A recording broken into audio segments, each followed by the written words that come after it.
بسم الله الرحمن الرحيم. السلام عليكم ورحمة الله وبركاته. إن الحمد لله نحمده حمد الحميدين ونشكره شكر الشاكرين ونصلي ونسلم على عبده ورسوله وحبيبه وخليله نبينا محمد وعلى آله وصحبه أجمعين. اللهم انفعنا بما علمتنا وعلمنا ما ينفعنا وزدنا علما. Amin ya rabbal alamin. Amma ba'du. Jemaah sekalian yang dimuliakan, dirahmati oleh Allah Subhanahu wa taala, kembali kita dibersamakan dengan kajian Sirah Nabawiyah. Dan Bapak Ibu jemaah sekalian, di bahasan kita kali ini kita akan membahas tentang nasab Sayyidul Mursalin, baginda Nabi Muhammad sallallahu alaihi wasallam. Meskipun masalah nasab ini sekarang lagi lagi rame ya dibicarakan ya, lagi hangat-hangatnya.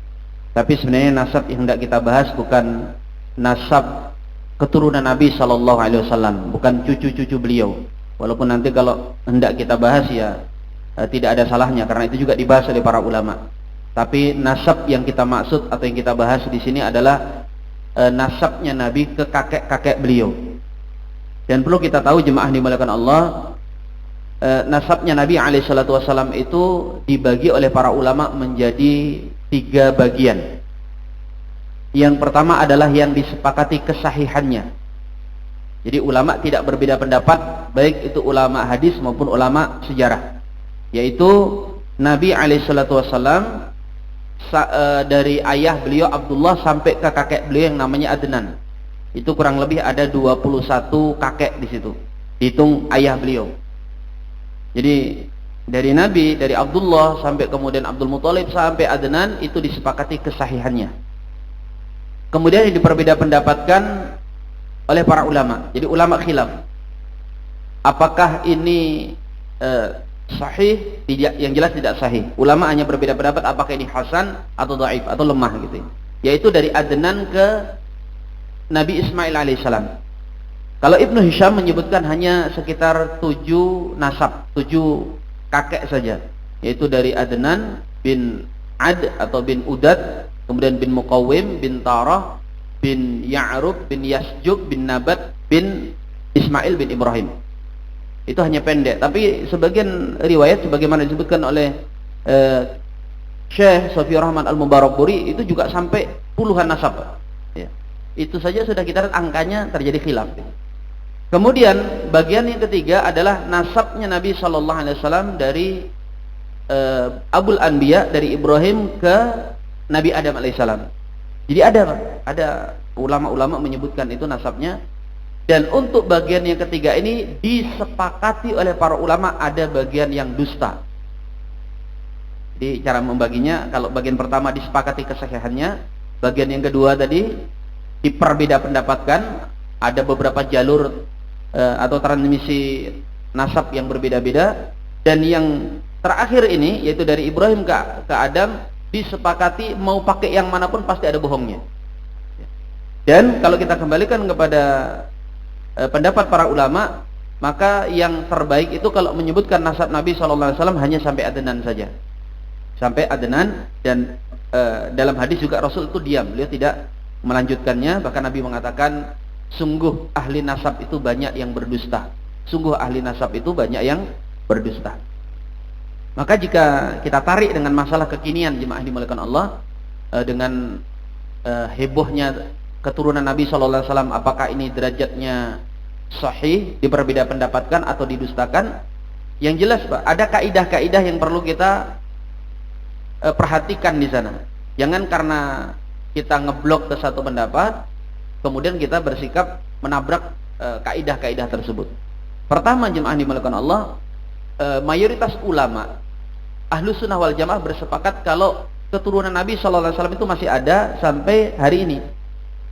Apa dalilnya? Di antaranya adalah sabda Nabi SAW tentang Imam Mahdi ya. Imam Mahdi itu disebutkan dalam banyak hadis. Meskipun nanti sebagian ulama kita ada yang mengatakan Imam Mahdi itu sebenarnya bukan nama sosok Pak, tapi ini pendapat syadz ya, pendapat asing. Tapi kalau pendapat yang muktamad, pendapat yang kuat di 4 mazhab itu di akidah Ahlus Sunnah wal Jamaah, Imam Mahdi itu nama orang. Dan dia keturunan Rasul sallallahu alaihi wasallam. Nah, kalau keturunan Nabi sudah tidak ada, maka bagaimana dengan hadis ini? Gitu. Yang kedua, jemaah dimuliakan Allah Ta'ala, bahwa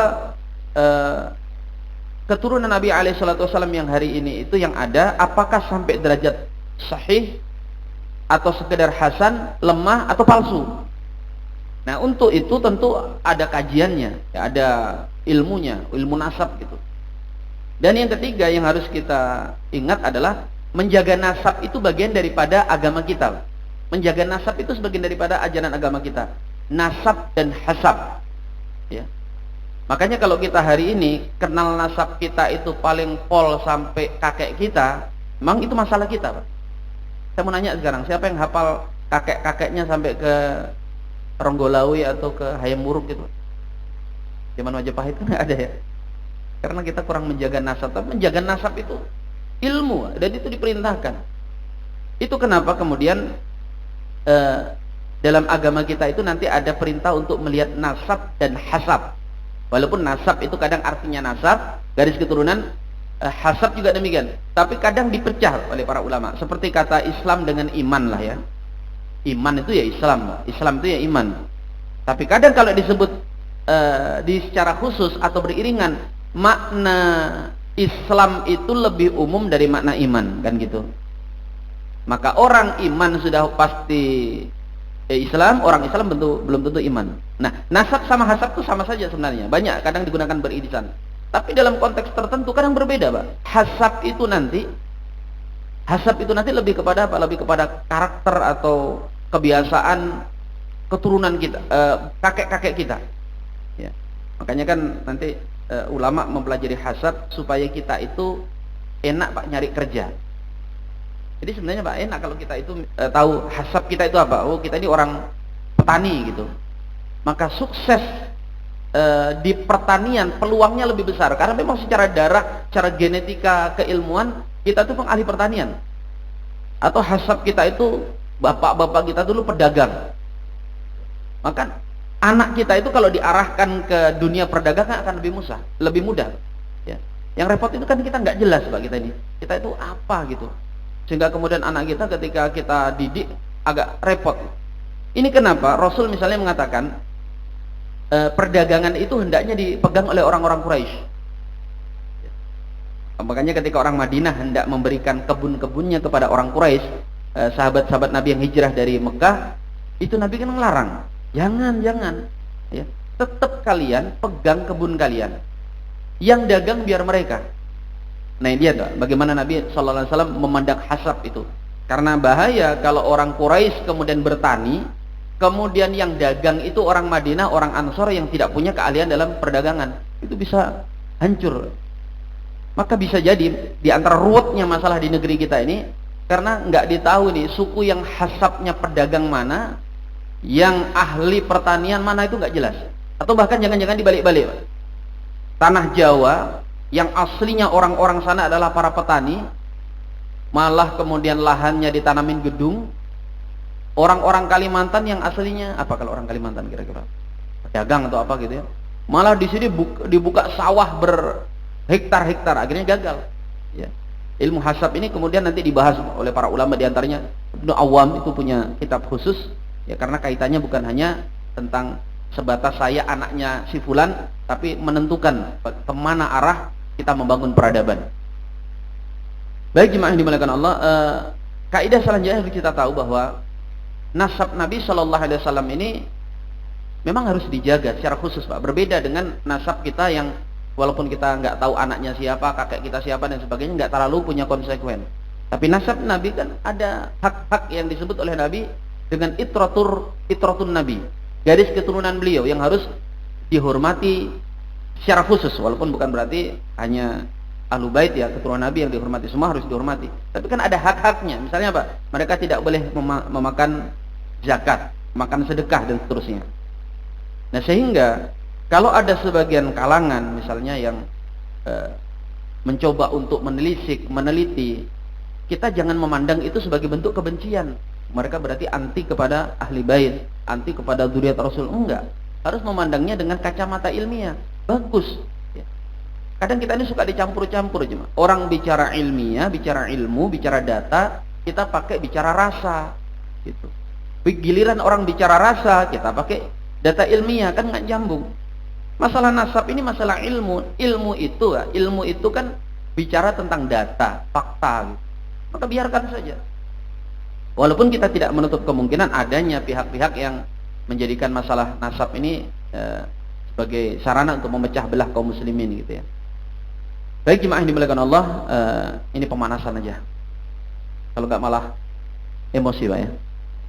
Kita kalau gitu fokus dulu ke bahasan kita, nanti kita nyambung ke sana, karena bicara nasabnya Nabi ini kita tentu nggak akan membahas semua, Pak. Kakek-kakeknya Nabi ini nggak mungkin kita bahas satu persatu.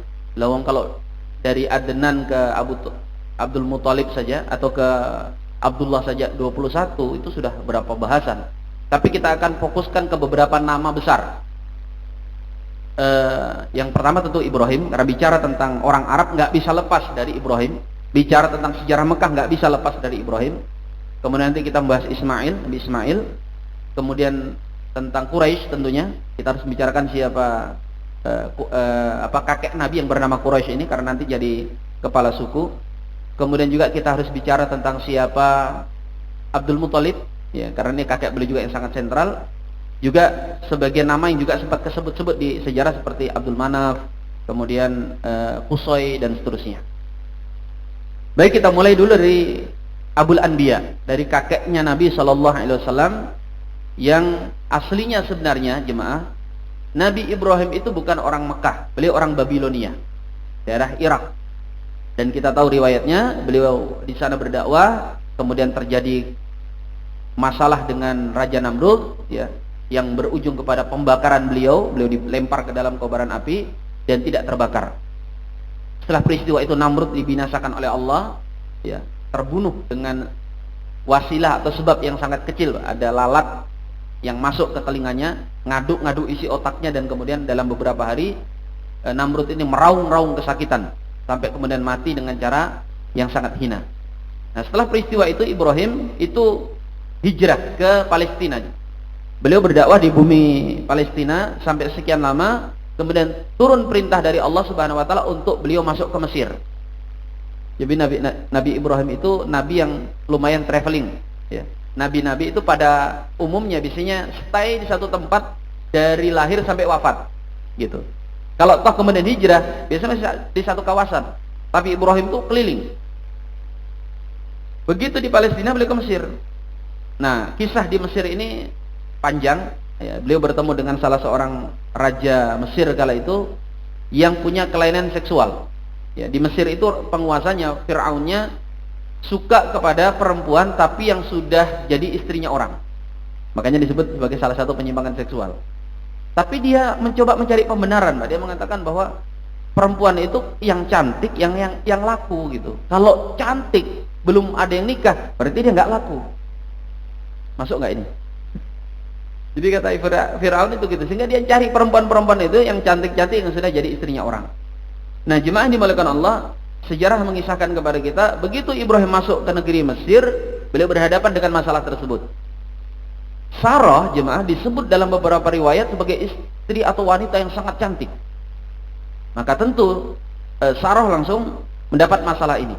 Dalam riwayat dia ditangkap, tapi kemudian Ibrahim mengatakan ketika ditanya, "Ini istrimu ya?" Kata Ibrahim, "Inna hadhihi ukhti." Enggak, sesungguhnya dia ini saudariku, gitu. Dia ini saudariku. Nah, Nabi Ibrahim dalam kasus ini jemaah tidak berbohong. Dalam istilah syariat itu ada namanya tauriyah. Tauriyah itu mengatakan sesuatu yang maksudnya bisa berbeda dengan yang didengar oleh orang yang diajak bicara.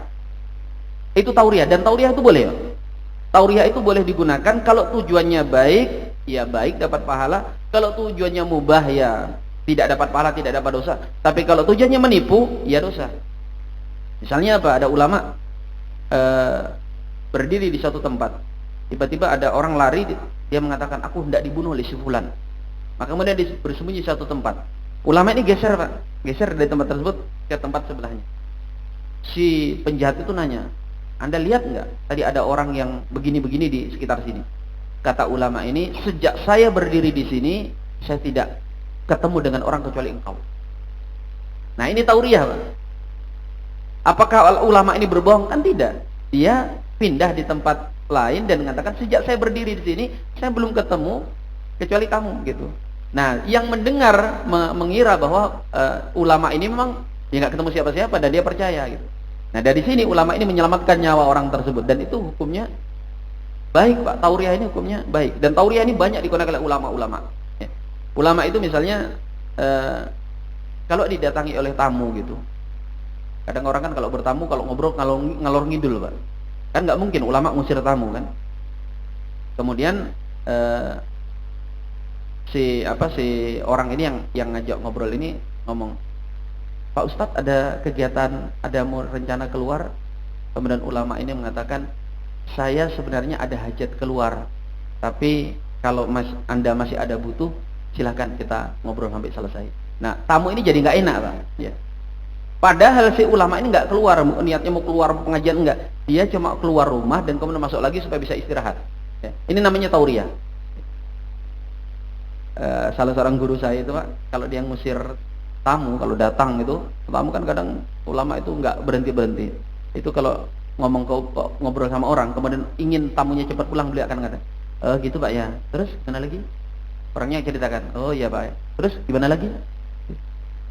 Sampai akhirnya orang yang dijawab nggak enak ya. Gitu. Nah, ini tauriah, jemaah dimuliakan Allah, umum di kalangan para ulama digunakan. Baik jemaah yang dimuliakan Allah Subhanahu Wa Taala, Nabi Ibrahim itu melakukan tauriah yang di dalam hadis dikatakan Ibrahim yujadiluna fi dinillah salasah. Nabi Ibrahim itu pernah berbohong dalam seumur hidupnya sebanyak 3 kali. Ya. Tapi hati-hati memaknai kata bohong ini, karena bohong ini maksud adalah tauriah. Yang pertama adalah saat Sarah diganggu oleh Fir'aun. Yang kedua ketika Nabi Ibrahim diajak menyembah berhala. Beliau juga melakukan tauriah. Nabi Ibrahim diajak, ayo Ibrahim, ini kita nyembah Tuhan kita ini, patung kita. Anda ini kelihatannya kok nggak pernah nongol gitu. Kata Ibrahim, ini sakim, aku sedang sakit gitu. Nah, umatnya atau kaumnya mengira kalau Nabi Ibrahim lagi nggak enak badan, lagi demam atau lagi sakit, tapi Nabi Ibrahim sebenarnya sehat. Kenapa beliau mengatakan begitu? Ya, beliau mengatakan aku sakit supaya tidak dipaksa. Yang kedua, yang dimaksud beliau sakit itu adalah hatinya sakit. Ya, melihat kaumnya menyembah selain Allah Subhanahu wa taala. Baik, kita kembali. Nabi Ibrahim mengatakan, ini saudariku. Tapi karena memang Sarah ini cantik, Pak, Fir'aun tetap memerintahkan tangkap aja, tangkap. Tetap ditangkap, dan kisah menuturkan kepada kita setiap kali Fir'aun tidak menyentuh atau mengganggu Sarah, Sarah berdoa kepada Allah dan tubuh Fir'aun ini tiba-tiba kaku, nggak bisa nyentuh. Kemudian kata Fir'aun, berdoalah kepada Tuhanmu agar aku kembali seperti sedia kala. Ya. Maka Sarah berdoa lagi, si Fir'aun ini hilang lagi, maksudnya stroke-nya tadi hilang. Maka dia berusaha nyentuh lagi, Pak. Fir'aun ini tidak tahan karena melihat Sarah yang sangat cantik. Kembali Sarah berdoa, ya Allah, buat tubuhnya kaku. Nah, ini berulang sampai 3 kali, sampai yang ketiga kali, yang terakhir Fir'aun mengatakan, keluarkan wanita ini, karena wanita ini kelihatannya adalah jin, dia bukan makhluk kita ini, kok begini anehnya gitu. Nah, setelah peristiwa itu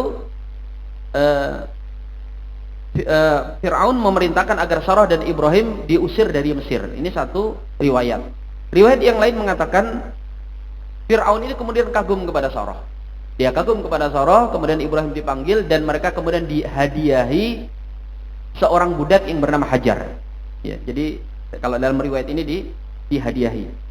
Sedangkan dalam riwayat lain, jemaah, riwayat Syafi'ur Rahman Al-Mubarakfuri dalam Sirah Nabawiyah mengatakan kalau Hajar itu bukan budak, tapi salah seorang putri raja, masih keluarga istana, yang kemudian kepincut kepada Ibrahim. Dia pengen ikut, maka kemudian dipersilakan oleh keluarganya, silakan kalau Anda mau ikut orang ini. Akhirnya Hajar ikut Sarah dan Ibrahim kembali ke Palestina. Di manapun riwayat yang mau dipakai, sepertinya sah-sah saja. Pakai Ibnu Hisham berarti budak, menurut sebagian ulama keluarga raja yang ada di Mesir. Nah, sesampainya di Palestina, jemaah dimuliakan Allah, Sarah ini kemudian menyarankan kepada Ibrahim untuk menikahi Hajar. Kenapa? Karena sampai usia 80-an tahun Nabi Ibrahim belum memiliki anak. Anda kalau mau nikahin saja. Tapi Ibrahim menolak. Ibrahim awalnya menolak. Enggak lah, cintaku kan hanya untuk engkau, gini. Kata Hajar, kata Sarah, enggak lah. Ya enggak apa-apa gitu. Nanti kalau dia punya anak kita rawat bersama. Nah, karena dipaksa, Pak. Karena dipaksa akhirnya Ibrahim mau. Nah, jadi kalau bapak-bapak dipaksa ya enggak apa-apa, Pak. Menerima itu enggak apa-apa. Kan rezeki jangan ditolak. Masalahnya kapan maksanya, Ustaz? Nah, ini dipaksa. Tapi, nah ini perlu kita ingat jemaah dimuliakan Allah. Begitu Nabi Ibrahim menikah dengan Hajar dan kemudian punya anak yang namanya Ismail, Sarah dilanda cemburu. Makanya kecemburuan di antara kaum wanita itu hal yang lumrah, Pak. Jangan kita bilang, kamu ini loh, orang sudah ngaji kok masih cemburu. Jangankan wanita-wanita zaman sekarang meskipun sudah ngaji sampai ngelontok kitab, Pak. Loh, istri-istrinya para nabi saja, itu mereka itu cemburu antar mereka. Termasuk istri atau ummahatul mukminin, istri Rasul sallallahu alaihi wasallam itu kan mengalami kecemburuan satu sama lain. Dan Rasul kita, Nabi sallallahu alaihi wasallam mengatakan, wanita itu kalau sudah cemburu memang parah. Gambaran keparahannya Nabi mengatakan tidak bisa membedakan antara ujung puncak lembah dengan bawahnya lembah, puncaknya gunung dengan bawahnya lembah. Itu kan gambaran bahaya, Pak. Orang yang mengira dia ada di bawah ternyata dia ada di atas, dia loncat bisa mati, atau mengira dia di atas padahal di bawah. Sehingga apa? Kita lihat nanti Rasul itu punya ilmu tentang bagaimana mengelola kecemburuan di antara istri-istrinya. Nanti ada kecemburuan Nabi itu, kecemburuan istri-istri Nabi yang beliau sikapi dengan apa? Dengan santai. Ya, beliau nggak ngambil pusing itu. Beliau bahkan bawa bercanda kan? Ada. Padahal parah loh, Pak. Aisyah itu cemburu sampai piring itu ditampel di depan tamu, pecah di hadapan sahabat-sahabat yang ada di situ. Itu kan kebayang bagaimana perasaan sahabat Nabi. Ayo ini gimana ini? Depan tamu, istrinya banting piring. Kira-kira, Pak, kalau sampean gitu kan, istri melakukan itu depan tamu itu kan gimana? Itu bakal rame kan? Nabi kan cuma sederhana saja, beliau mengatakan turrat ummukum. Ibu kalian lagi cemburu gitu. Dan Rasul senyum. Akhirnya sahabat yang lain pada senyum kan, bahkan sebagian ada yang ketawa gitu. Tapi nanti ada yang oleh Nabi ditegur, bahkan ada yang dimarahin. Ada, Pak, yang ini nggak benar ini cemburu cara. Beliau tegas, beliau marah. Di antaranya adalah ketika Aisyah cemburu kepada Khadijah. Nah, ini sudah nggak nalar gitu, nggak nyambung. Rasul sallallahu alaihi wasallam dicemburui dengan Khadijah, sedangkan Khadijah sudah wafat. Sampai Aisyah mengatakan, ya Rasulullah, kenapa Anda ingat-ingat perempuan tua yang sudah meninggal itu, sedangkan Allah sudah menggantikan untuk engkau para istri-istri yang lebih cantik dan lebih baik. Itu kan kalimatnya Aisyah, Pak, tajam. Tapi Rasul mengatakan, tidak, demi Allah, Allah tidak pernah menggantikan untukku istri yang lebih baik daripada Khadijah. Dia beriman ketika banyak orang yang tidak beriman. Dia memberikan hartanya kepadaku ketika orang lain menahan hartanya. Dan dia memberikan anak-anak kepadaku yang mana istri yang lain tidak memberikan anak kepadaku. Itu Aisyah langsung diam, Mbak. Nah, termasuk peristiwa yang terjadi dengan antara Sarah dengan Hajar ini. Kalau Nabi jemaah itu istri-istrinya disatukan jadi satu. Kan kalau kita baca di sirah itu yang disebut dengan bilik-bilik mulia, ya. Kamar-kamarnya istri-istri Nabi itu berderet. Dari Aisyah, Hafsah, terus ke belakang 9 istri itu punya rumah berdampingan. Tapi kalau Nabi Ibrahim alaihissalam untuk mengendalikan kecemburuan istrinya ini, keduanya malah dipisahkan. Satunya di Palestina, satunya dipindah nanti di negeri yang kita sebut dengan Mekah di belakang waktu dalam sejarah. Jadi bapak-bapak mau pakai cara yang mana? Mau disatukan, Pak, atau mau dipisah? Ada ibu nggak ini? Berantem nanti, Pak, ya? Nggak, ini kita dengar aja lah riwayatnya. Nggak harus diamalkan kan? Jemaah ini melakukan Allah, ini cemburu, bahkan kan parah, Pak. Sarah itu saking cemburunya, tahu kalimat ini orang kalau cemburu, Pak, mau ngeri. Sarah bersumpah akan memotong-motong tubuhnya Hajar. Nah, dipotong-potong.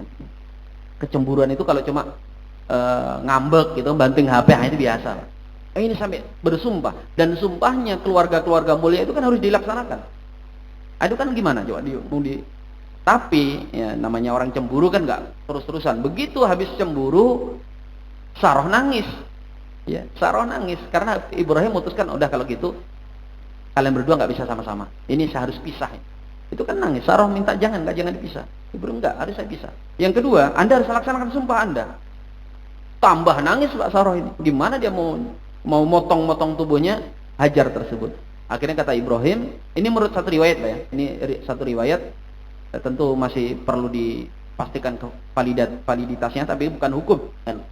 Yaitu Ibrahim mengatakan, engkau harus laksanakan sumpahmu. Caranya bagaimana? Lubangi telinganya Hajar.